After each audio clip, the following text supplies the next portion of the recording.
The golden light of a late autumn afternoon filtered through the canopy of the great moss woods, casting long, amber shadows across the forest floor. Leo the fox sat perched upon a moss-covered boulder, his brushy tail curled neatly around his paws. He was a creature of habit and keen observation. To most, the woods were a cacophony of rustling leaves and distant bird calls. But to Leo, the forest had a specific rhythm, a pulse that beat in time with the rushing waters of the Silverveen River.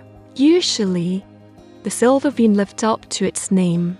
It was a boisterous, tumbling thing that hissed over smooth pebbles and roared with laughter as it dipped over the falls. But today, the woods were unnervingly quiet. The constant, comforting white noise of the river had vanished, replaced by a silence so heavy it felt like a physical weight against Leo's velvet ears. It was a silence that carried no scent of damp earth or moss, but rather the sharp, metallic tang of ozone and ancient stone. Leo stood, his nose twitching. He trotted down the slope toward the riverbank, his paws sinking silently into the damp earth. When he reached the edge, he did not find the churning blue water he expected. Instead, the river had become a jagged, shimmering spine of solid crystal. It was as if a great frost had arrived in a single heartbeat, capturing the spray of the rapids and the swirl of the eddies in permanent, cold transparency. A dragonfly was trapped mid-flight just an inch above the surface, its wings mirrored in the motionless glass. Every bubble that had been rising to the surface was now a sphere of trapped air, suspended in a translucent tomb. Leo extended a cautious paw and tapped the surface. It didn't splash. It didn't ripple. It rang with a faint, melodic chime, cold and unyielding. The lifeblood of the woods had stopped pumping. He walked along the bank, watching how the ferns that leaned too close to the water had been encased in thin sheaths of diamond-like ice. The minnows beneath the surface were frozen in a school, their tiny scales reflecting the sunlight in a way that felt wrong and stagnant. The forest was beginning to wilt. The roots of the great trees, which relied on the river's constant movement to drink, were met with an impenetrable barrier. The fox knew the stories told by the elder owl stories of the sunken grotto, a deep cavern hidden beneath the roots of the ancient willow, where the heart of the river resided. If the water had turned to stone, the source of the trouble lay there. With a determined flick of his ears, Leo turned his nose downstream, beginning a journey through a forest that seemed to be holding its breath. He navigated through the whispering pines, where the needles usually sang in the wind, but even the wind seemed frightened to touch the crystalline river. The trek was long and arduous. Without the sound of the river to guide him, Leo had to rely on the scent of damp stone and the memory of the land. He moved through thickets of bramble that clawed at his russet fur and scrambled over ridges of granite. The terrain grew steeper, the woods darker. As he moved deeper into the heart of the woods, the crystal growth began to spread. The dew on the ferns had hardened into tiny diamonds. The sap dripping from the pines had turned into amber spears. The very moisture in the air felt like it was ready to snap into stillness at any moment. He passed the hollow log where the badgers lived. They were huddled inside, eyes wide with confusion at the lack of the river's song. Leo did not stop. He climbed the ridge of size, where the elevation allowed him to look down upon the Silverveen. From above, it looked like a frozen lightning bolt, a jagged white scar cutting through the vibrant green and brown of the forest. It was beautiful, certainly, but it was the beauty of a skeleton. It lacked the messy, splashing, muddy vitality of the living world. Finally, he reached the place where the river disappeared into the earth.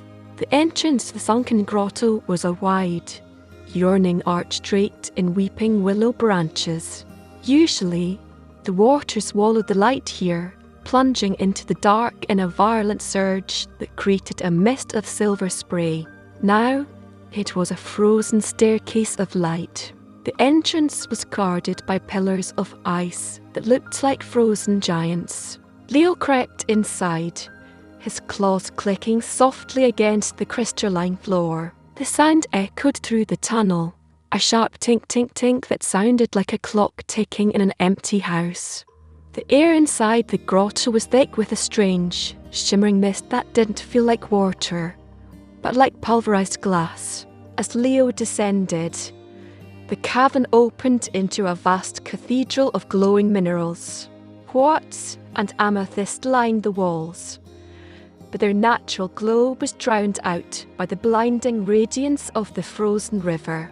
In the centre of the chamber sat a pool that should have been a swirling whirlpool, the primary engine of the forest's hydration.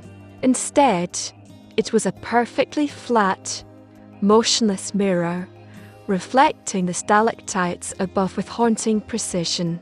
Huddled in the centre of this frozen pond was a small, translucent figure. She was no larger than a squirrel, with skin the colour of a summer cloud and hair that floated around her head as if she were still underwater, though no water moved.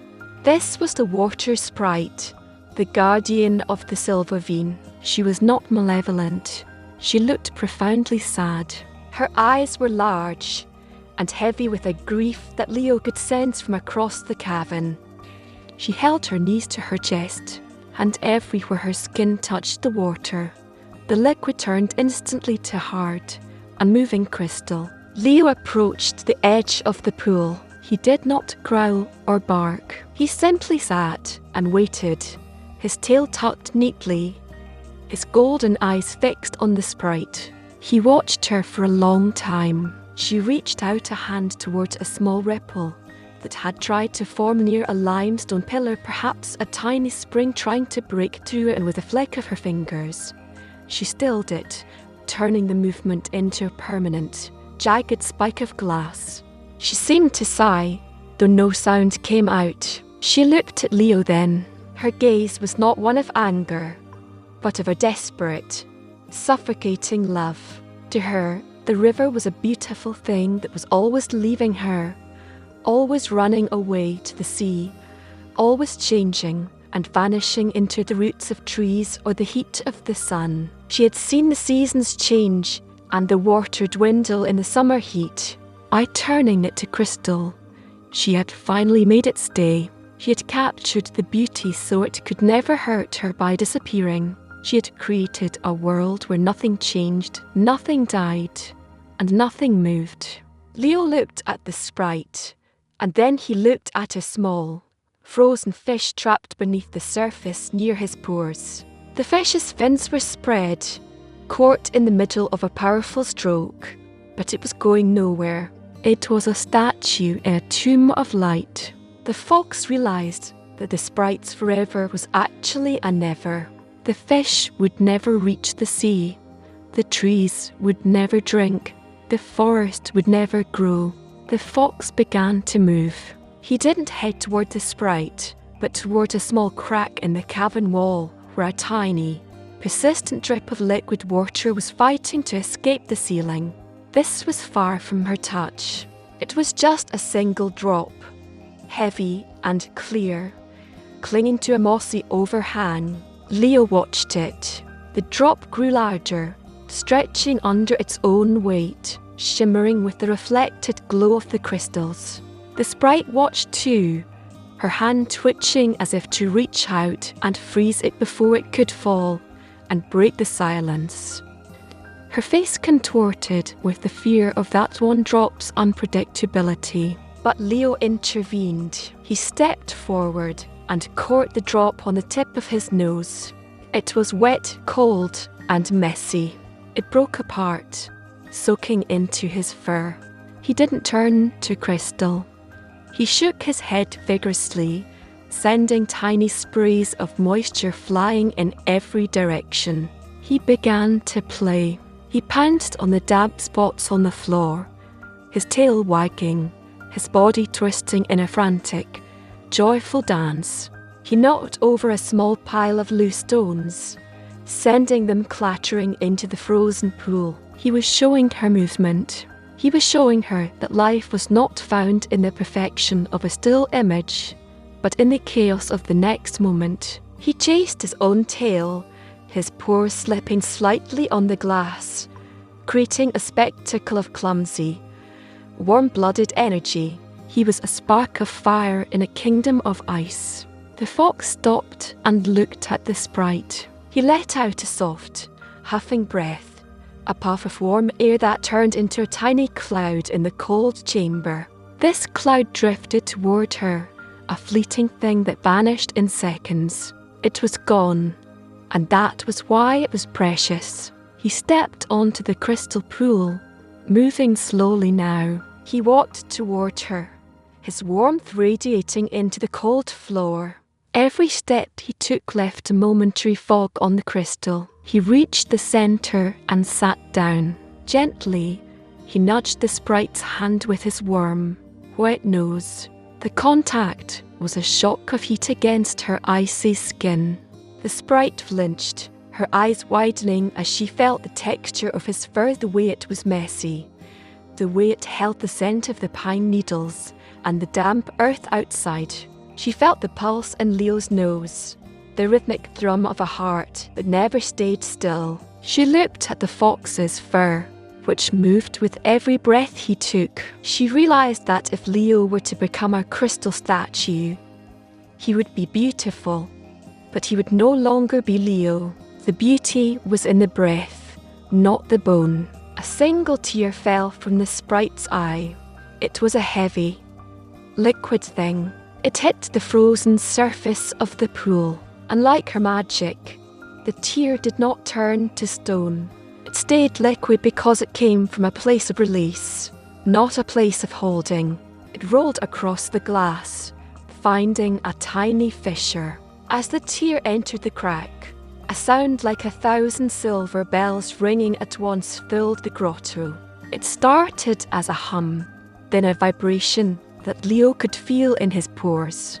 The sprite stood up and laid both hands upon the frozen floor. She didn't try to hold the water anymore. She pushed. She let go of the forever she had tried to build. The crystal beneath Leo's paws began to groan. A deep, tectonic rumble echoed through the cavern.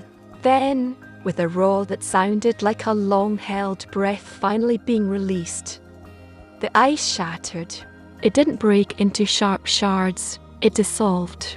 The jagged spikes softened into liquid curves in an instant.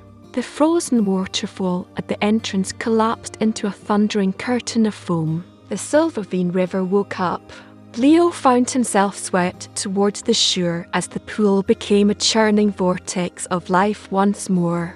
The water was cold and wild, exactly as it should be. He scrambled onto the muddy bank, shaking the water from his coat in a great, fluffy explosion. He looked back to the center of the grotto.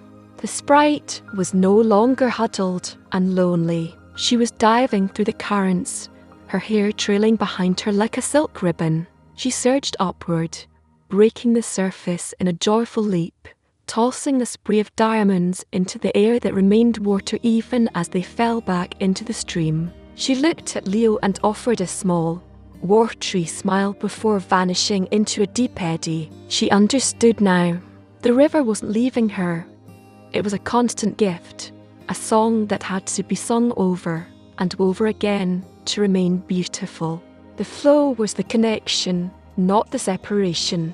Leo the fox climbed out of the grotto and back into the forest. The silence was gone. The woods were alive with the hiss of the wind through the pines and the glorious, frantic gurgle of the rushing river. The dragonfly he had seen earlier was gone, likely hunting in the reeds downstream, freed from its glass prison. The badgers were out, drinking deeply from the bank. The trees seemed to stand taller, their leaves rustling a prayer of thanks. He trotted back to his mossy boulder and sat down. The sun was dipping below the horizon, painting the sky in shades of violet and deep blue. The river sparkled, never the same shape twice, always moving, always free, carrying the stories of the mountain down to the sea. Leo closed his eyes, lulled to sleep by the perfect, restless music of the flowing water, his fur still smelling faintly of the spray.